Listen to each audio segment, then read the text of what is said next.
আল্লাহ বলে, বান্দা আমার মতো দয়ালু মনিব থেকে কেড়ে তোরে আলাদা করে দিল। মা গাররাকা, আরে বান্দা আমার থেকে কেন আলাদা হলি? আমি কি অপরাধ করেছি? সারাদিন আসমানে আলো দিয়ে আমি অন্যায় করছি? আজ আবার রাতের বেলা ঘুমের পরিবেশের জন্য অন্ধকার করে দিয়ে আমি অপরাধ করছি? মা গাররাক, এই যুবক, তোমার কাছে তোমার মালিক অপরাধ কি করছে বল না বেটা, বল।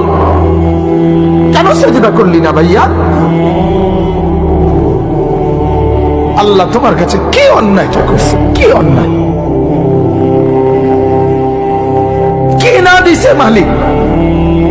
মা গাররাকা বিরাব্বিকাল কারীম, এটা আল্লাহর ডাক। আল্লাহ বলেন, বান্দা কে রে তোরে আমার থেকে আলাদা করল? কেন রে তুই আমারে ছাড়লি? আমি কি দোষ করছি? হাদিসের মধ্যে আছে, লাইসা মিন ইয়াউমিন ইল্লা ইউরাদু আলা নবী সাল্লাল্লাহু আলাইহি ওয়াসাল্লাম আমালা উম্মতিহি গুদওয়াতান ওয়া আশিয়াতান। শোনো যুবক, আল্লাহর নবী বলেন প্রতিদিন দুইবার, সকালে একবার, সন্ধ্যায় একবার, আমার উম্মতের আমল আমি রাসূলের সামনে ফেরেশতারা পেশ করে। হায় হায়, নবীর সামনে তোমার নাম উচ্চারণ হয়, ফেরেশতা বলে, ইয়া রাসূলুল্লাহ একটা সিজদা দেয় নাই, একটা সিজদা, একটা সিজদা দেয় নাই। আল্লাহর নবী তখন বলে, হায় আমার উম্মত, আমার 23টা বছরের দিবানিশির এই মেহনতের কোনো কদর করলি না? 23 বছরের আমার এত কষ্টের কোনো কদর হলো না? হাসরের ময়দানে নবী, দোস্ত শুনেন, হাসরের ময়দানে আল্লাহর নবী তার পিঠ দেখাবে, পিঠ, নবী তার পিঠ দেখাবে, পিঠ দেখায়া বলবে, উম্মত দেখ আমার পিঠ, চালনির মতো ছিদ্র ছিদ্র করে ফেলছি। তায়েফের বাচ্চারা যখন আমার পাথর মারছে, ওই পাথরের আঘাত সইতে গিয়ে। সেদিন দেখবেন, সেদিন বুঝবা যুবক, নওজোয়ান, তোমার জন্য কাঁদার কেউ নাই, তোমাদের জন্য ভাবার কেউ নাই। মা বাপ ছেড়ে দিছে তোমারে, যা বাবা নষ্ট হয়ে যা।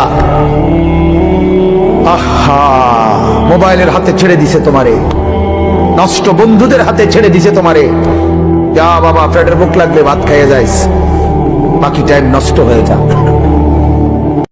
দেখতে দেখতেই রাত ভোর হয়ে যাবে, দেখতে দেখতেই দিন অন্ধকার হয়ে যাবে।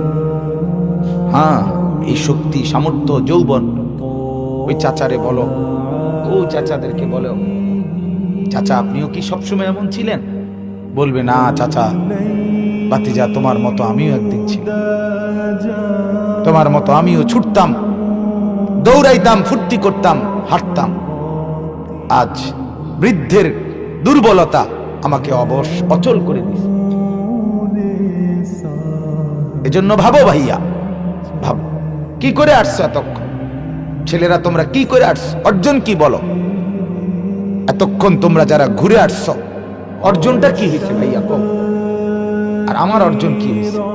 আমরা যারা বসা ছিলাম, আমাদের অর্জন কি? আমরা মালিকের নাম নিছি, আর প্রতি শব্দে শব্দে আমাদের আমল নামার মধ্যে নেকির পাহাড় জমে। 10টায় ঘুমাইলে 11টা, 12টা, 1টা, 2টা, 3টা, 4টা, 5টা, এই 7 ঘন্টা, 7 ঘন্টা পরে 5:30টায় ফজরের নামাজের জামাত। আমি মাত্র 4 রাকাত নামাজের জন্য মাত্র 10টা মিনিট সময়, 7 ঘন্টা তোরে ঘুম পাড়াইয়া আমি তোর কাছে চাই, বেঈমান তুই তখন কেমনে ঘুমাস? ওই নাফরমান, তোমরা যারা ঘুমাও ফজরের নামাজ না পড়ে, ডাকাইতরা কেমনে ঘুমাও? কেমনে ঘুমাও মিয়া? আপনাদের যাদের ঘরে ছেলেরা মাসের পর মাস ফজরের নামাজ না পড়ে ঘুমায়, এই নাফরমানকে কেন পালেন? বলেন মিয়া, বলেন। বেপর্দা নারীর হাসি হাসি না, এটা আগুন। নর্তকীর হাসি হাসি না, এটা মূলত আগুন। বেহায়া কন্যার প্রেমের কথা, এগুলো মূলত সুন্দর কোন শব্দ না, এগুলো আগুনের গোলা।